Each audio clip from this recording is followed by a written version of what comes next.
Hello friends, चलिए देखिए एक जबरदस्त सवाल। ये सवाल भी कॉम्पिटिटिव एग्जाम में पूछा हुआ है और ये सवाल एकदम हट के है, जबरदस्त सवाल है।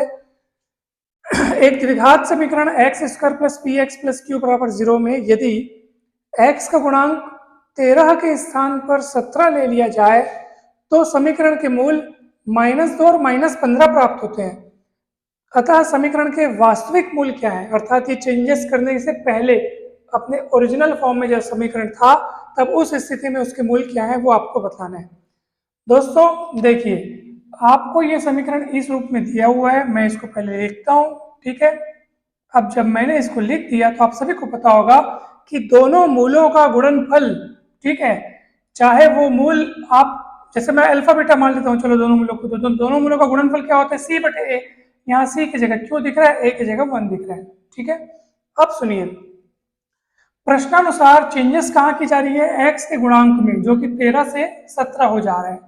तो दोनों मूलों का मतलब दोनों मूल कितने प्राप्त हो रहे हैं, -2 और -15।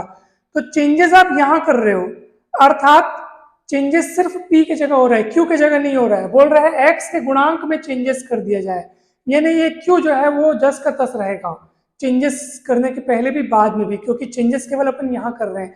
मतलब क्यू जो है वो सेम रहेगा, और क्यू क्या है, दोनों मूलों का गुणनफल। आप खुद देख लो, आपने दोनों मूलों के गुणनफल का सूत्र लगाया जो कि होता है सी बटे ए, अर्थात क्यू बटे 1, और क्यू में चेंजेस नहीं कर रहे हैं, अर्थात दोनों मूलों का गुणनफल पहले भी उतना ही रहेगा, अब भी उतना ही रहेगा। तो दोनों मूलों का गुणनफल कितना है देख लेते हैं। तो जब आप दोनों को गुणा करोगे तो -2 गुणित -15 वही आपका क्यू आएगा, अर्थात 30 बराबर क्यू। अर्थात क्यू का मान मिल गया हमको 30, ठीक है। तो x square plus P x plus 30 बराबर 0 में कर देता हूँ, ठीक है। कहीं भी डाउट है तो बताओ। क्यू का मान चेंज नहीं होगा क्योंकि वास्तव में क्यू क्या है, दोनों मूलों का गुणनफल है, और चेंजेस केवल कहाँ कर रहे हैं, एक्स के गुणांक में कर रहे हैं, इधर में कोई चेंजेस नहीं कर रहे हैं, ठीक है। तो दोनों मतलब क्यू अनचेंज रहेगा, और क्यू क्या है, दोनों मूलों का गुणनफल, अर्थात दोनों मूलों का गुणनफल उतना ही रहेगा। तो -2 गुणित -15 किए तो 30 आ गया, तो हमने क्यू की जगह 30 लिख दिया। अब सुनो, समीकरण में क्या चेंजेस किया गया है, बोल रहा है 13 के स्थान पर 17 ले लिया जाता है तब इतने मूल प्राप्त होते हैं, ये। तो भैया 13 के स्थान पर 17 लेने के बाद ये मूल प्राप्त होते हैं ना। अगर अपन 13 के स्थान पर 17 न लें, मतलब 13 का 13 ही रहने दें, तो देखते हैं क्या होगा। पी की जगह आप 13 ले लो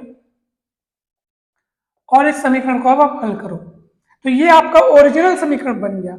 इसी में 13 के स्थान पर 17 लेने पर आपको ये दोनों मूल प्राप्त होते हैं, मगर हम 13 ही लिए क्योंकि हमको ओरिजिनल फॉर्म वाले समीकरण के मूल प्राप्त करने हैं।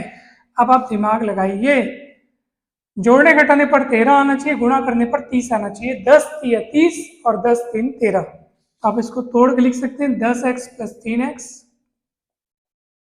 तो आप यहाँ पे x कॉमन निकलेगा, x प्लस 10, 3 कॉमन निकलेगा, x प्लस 10। फिर आप देखेंगे कि यहाँ पे x प्लस 10 कॉमन निकल करके x प्लस 3, तो यहाँ से दो मूल मिलेंगे, x इक्वल्स टू -10 एंड -3।